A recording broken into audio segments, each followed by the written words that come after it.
Yep yep les potes, comment allez-vous? Moi je pète la forme et aujourd'hui on va parler de destinée radieuse. Et oui, après les forces du mal en 2019, les potes, nous voici cette fois avec les forces du bien, avec destinée radieuse et non plus occulte. Mais 04.5 va faire très mal les potos, et oui, tellement une telle hype en fait s'est créée autour de cette collection que les précommandes ne sont restées ouvertes que quelques instants. Mais alors qu'est-ce qui pousse les collectionneurs amateurs comme professionnels d'ailleurs à autant vouloir se procurer cette collection? C'est ce que nous allons voir aujourd'hui. Je suis allé sur Pokémon.com et la date de sortie officielle est annoncée pour le 19 février. Sur Poképedia, on peut voir que c'est le 21 février.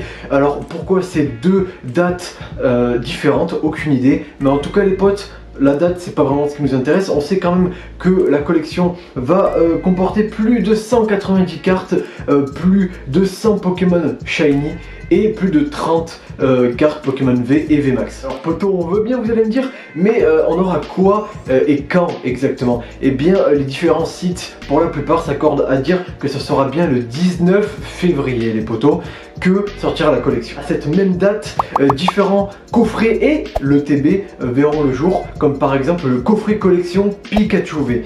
Pour ce qui est des Teen Box, il faudra par contre attendre le 5 mars de cette année. Donc j'ai réuni pour vous les potes quelques arguments, voilà, qui viennent tous de moi d'ailleurs, pour un petit peu quand même parler de la hype autour de cette collection.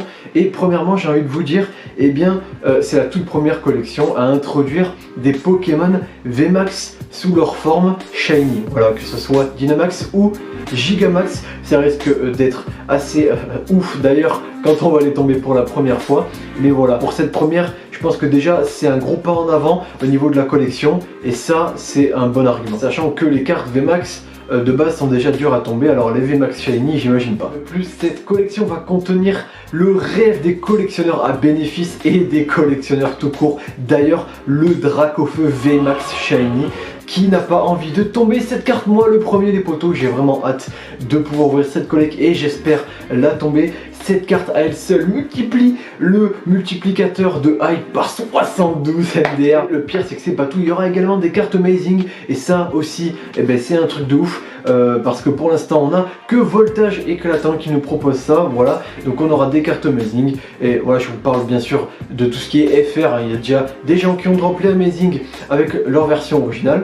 Oh my god! On va surtout trouver énormément de shiny dans cette collection, et le mot shiny hype à lui tout seul toute une communauté Pokémon Company nous l'ont promis. On aura plus de 100 cartes shiny contre 80 pour son petit frère, et ça c'est cool. Parlons-en de son frère les potes. Cette collection de 2019 destinée au culte et aujourd'hui est culte. Je ne mots. Ah, je me casse.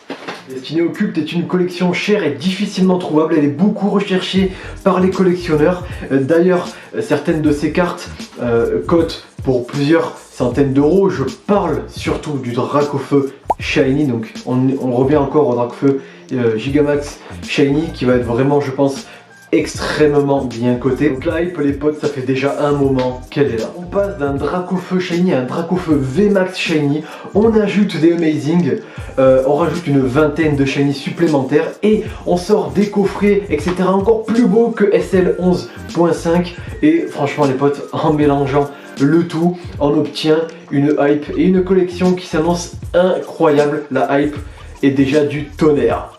Tonnerre perdu? Allez, cette fois je me casse vraiment. N'hésite pas à t'abonner et à liker cette vidéo. Allez,